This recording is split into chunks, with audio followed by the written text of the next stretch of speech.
What's up, team? Happy Hump Day, November 3rd. Man, there's a lot going on. There usually is. Where do I begin? How about Zillow? 52-week low today. Off of news that they're stopping their iBuyer purchase program, laying off 25% of their workforce. People were texting me about this today. Buy Zillow. No. No. It's so hard when you understand certain things, certain investments, like real estate. Bitcoin is one of them. It's hard to pull the trigger on any of this other stuff that's so speculative. And while all investments are speculative, some have the history sort of already written. Like, you know what's going to happen with real estate over time. We know what's going to happen with Bitcoin over time. I don't know what's going to happen with Zillow. All I know is the victory laps on social media were pretty much endless. A lot of realtors don't like Zillow. Rightfully so. Understandably so. Maybe not rightfully so, but understandably so. Zillow got murdered today. Here, let's get this out of the way. Derrick Evans here, VA Home Loan Specialist, NMLS 155010. Bye-bye. Yeah, hit pretty hard, 25%. Gained a little bit back in the after hours. Still ticking around over there. 25% knock on one day. I'd like to see how it does tomorrow. But the reality is, if you want to buy a stock right now, as much as I hate it, as much as I may even hold my own nose and buy it, Facebook's the one, and it's the metaverse. We're telling people are going to eat it up. It's going to be absolutely nuts. So let's just the main thing today is Fed stuff. We're going to talk about Fed. We're going to look at mortgage rates in the chart here and just kind of get a feel for where that's at. Some pretty interesting stuff with regard to the Fed, with regard to the stock market. It's pretty scary stuff on this report from the Pentagon regarding China. Pretty scary stuff. If the economy over there is as bad as people are saying it is, it could create desperate situations. We got to keep an eye on this. This is definitely important, especially to your investments.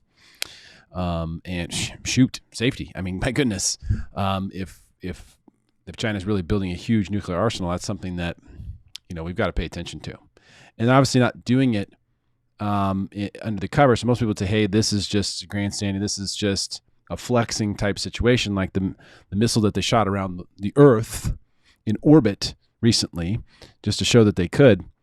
Our scientists said that it defied the laws of physics, whatever happened there. So they may have figured something out. I don't know, but this is something we have to continue to pay attention to, because if China is going to experience, economic turmoil, a lot of times economic turmoil can turn into a fight or two. And, we know that Taiwan is very exposed over there, and that would definitely be the first domino. So that's why you see a lot of effort from our military and other allied forces to try to keep that from happening. So we're going to have to keep an eye on that too. Let's look at mortgage bonds. Go from Chinese nuclear arsenal to mortgage bonds. Interesting transition. So this is what we were looking for. They're saying, like, hey, best case scenario, we're going to get this reverse head and shoulders, right? And that is going to propel us higher. And that tried to happen. There was an attempt at that.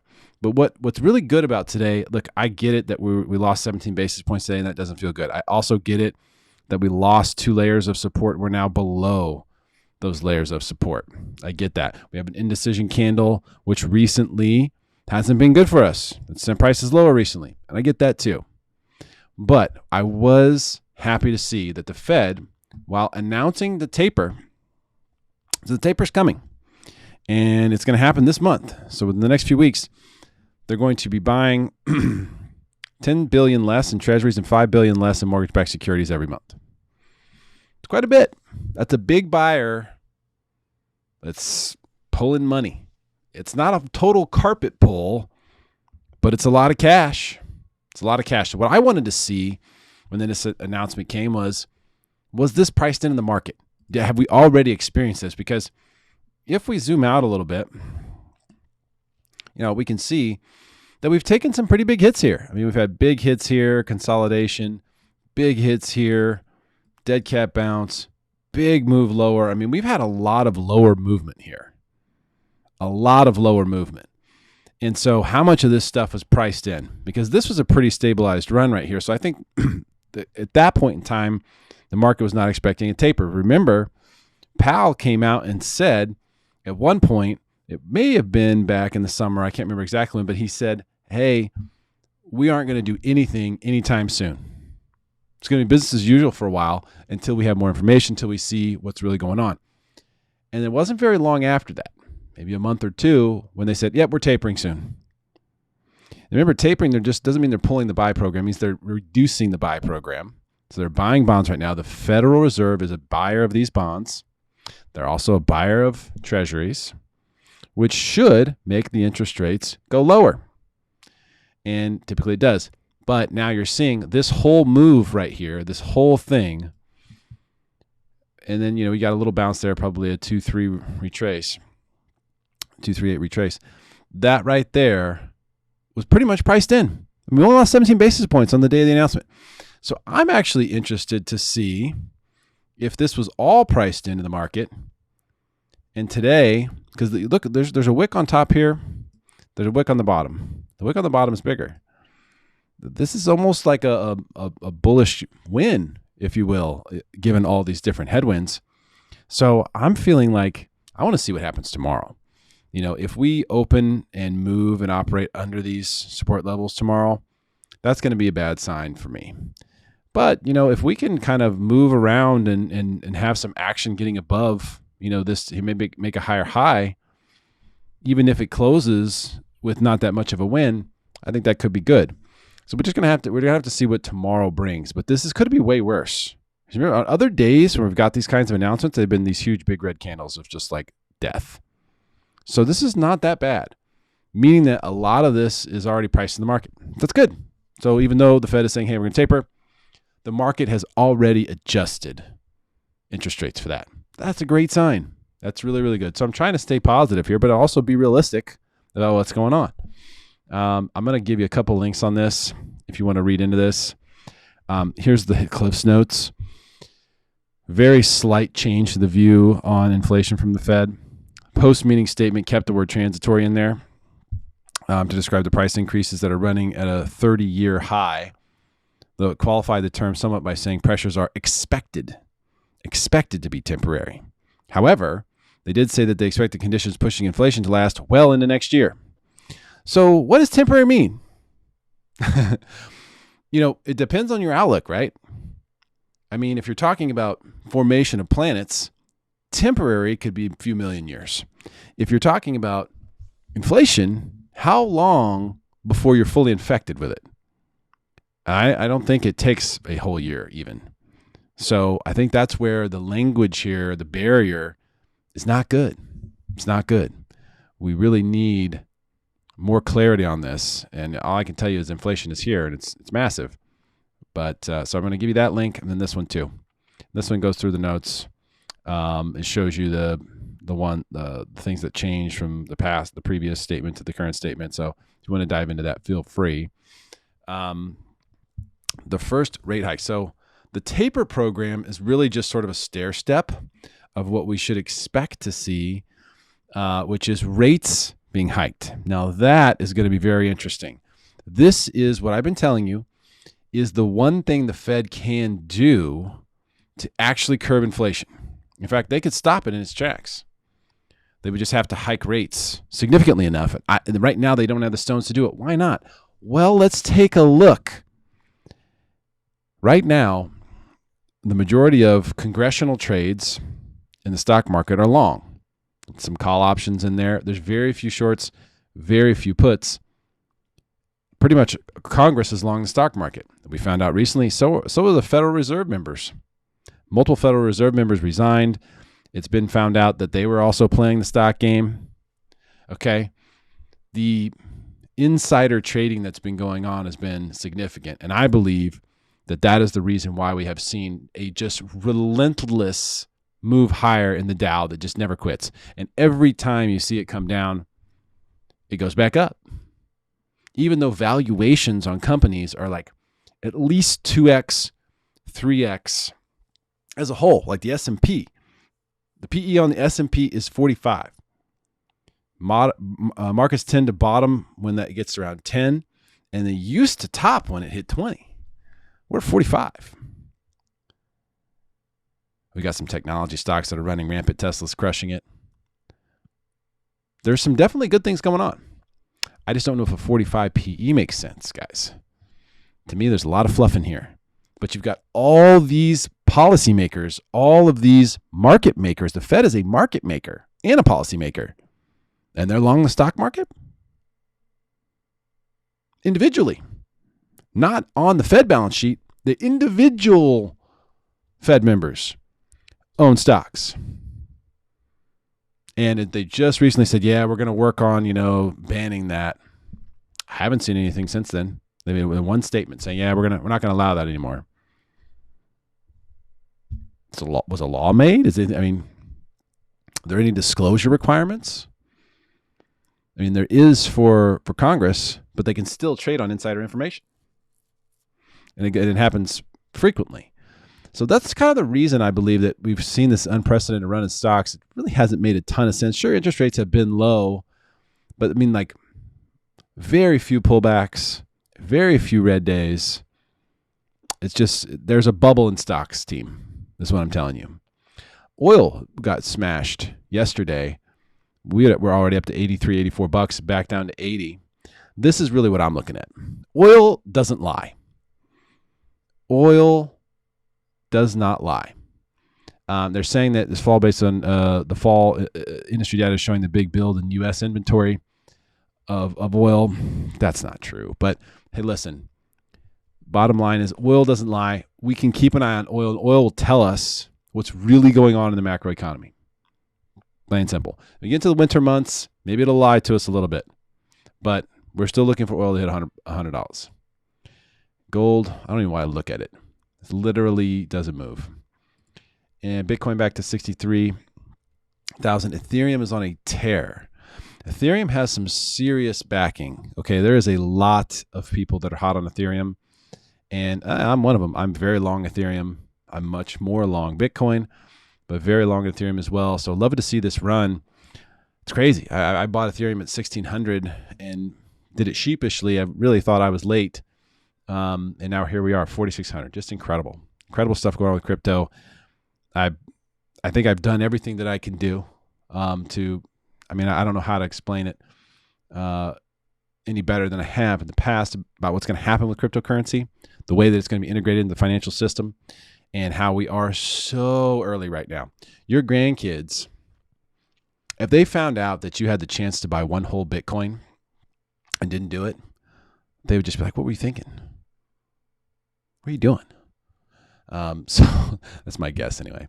All right, so we got through Zillow, Fed, rate hike. This is where we were, the rate hike. So the rate hike, which would curb inflation, will hurt the stock market. That is the reason why the Fed has not done it yet. Fed members own stonks. Congress owns stonks. Very, very long stonks, aka stocks. So the rate hike, they're trying to avoid it like the plague. They need time to get out of their positions. They need time to unwind their trades. They need time to take their profits before this rate hike comes. That's why they've been telling you that the inflation is transitory. That's the reason why they've been ignoring it and calculating and doing funny math to say, oh, the inflation's only this much.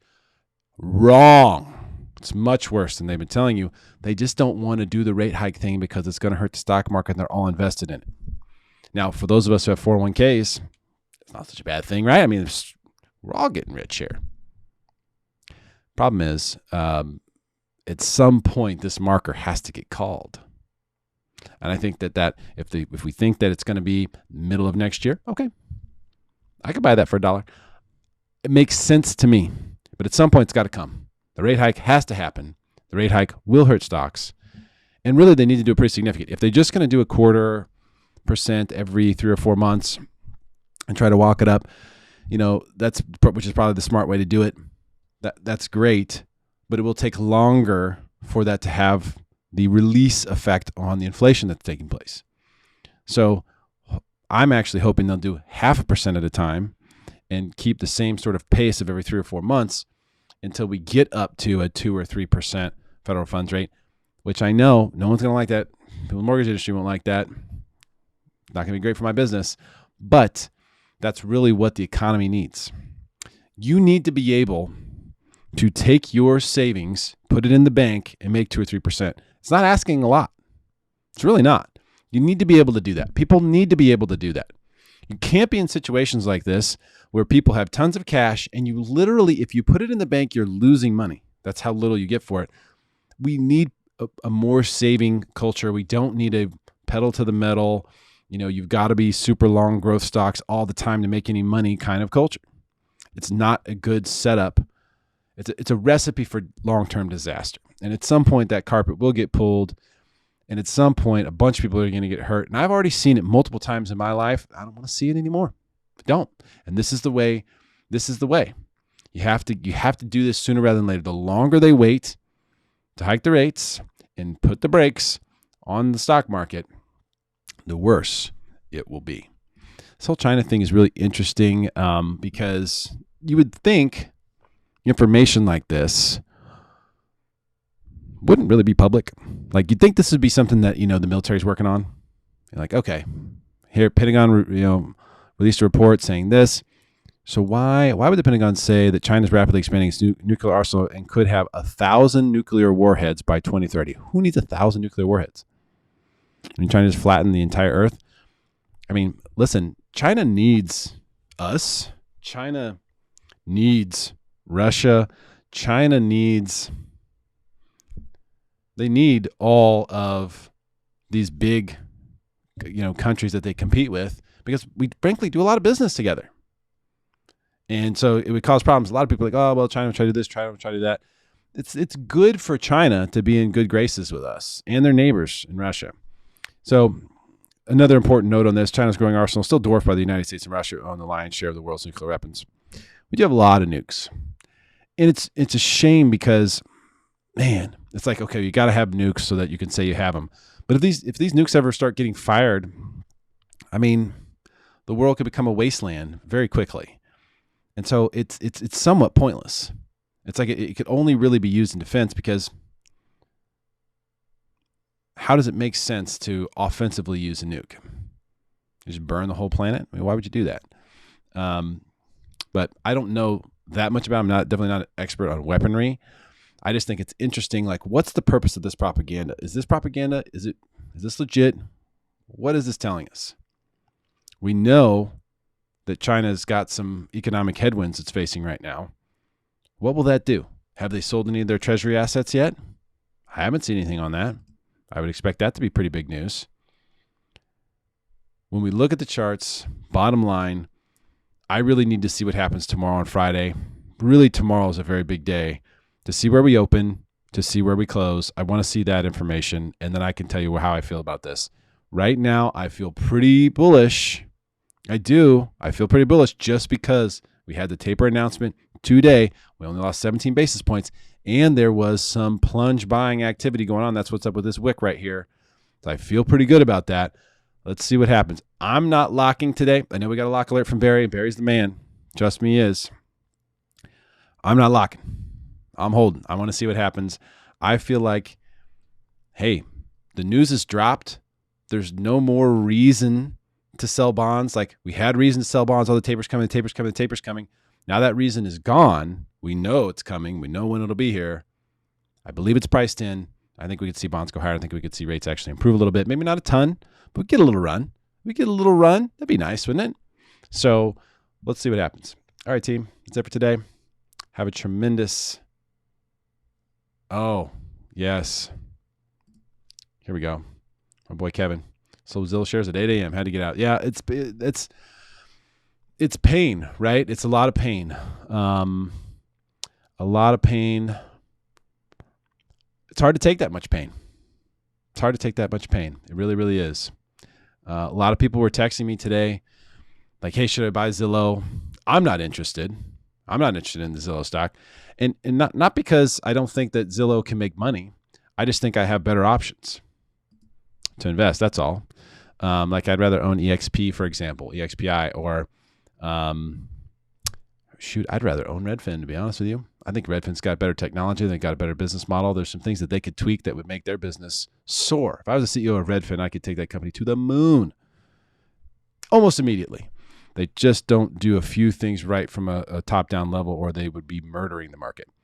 I get it, Kevin. Sorry for your loss, bro. It's like I feel like you lost a family member there, with Zillow. I mean, but here's the thing. Zillow also, what did it hit its high? Let's look at this for a second. It was 200, wasn't it? Yeah, briefly. Got close to that. Briefly in the 190s, it looks like here. And that's back in February. That was a big run up. I don't know what that was all about. That made no sense to me. I think they announced iBuyer stuff around, actually it was right around here. It was in February. That's when they announced the iBuyer stuff. So they really got investors excited about that. I would love to see if there was any insider selling right around here. That'd be interesting, wouldn't it? But the volume today, pretty significant.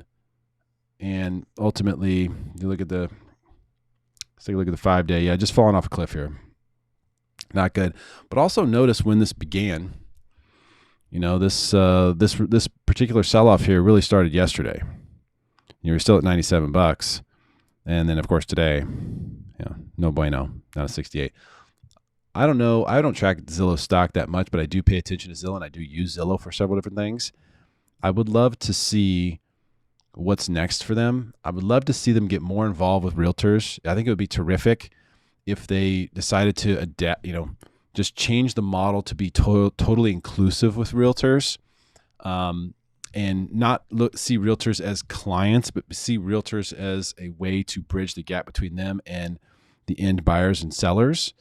And I think they have some different pilot programs that are sort of going down that path. And I hope they work out, because I think that's the best use for a utility like Zillow to adapt to and to bolt itself into the real estate market, particularly in real estate markets like we have here in San Diego, where it's a big market, but it's a big, small market. Everybody knows everybody and everybody's talking. I mean, there was a lot of victory lapping going on social media. I think I saw like 50 different people post about Zillow, making this announcement in sort of a middle fingers up kind of way.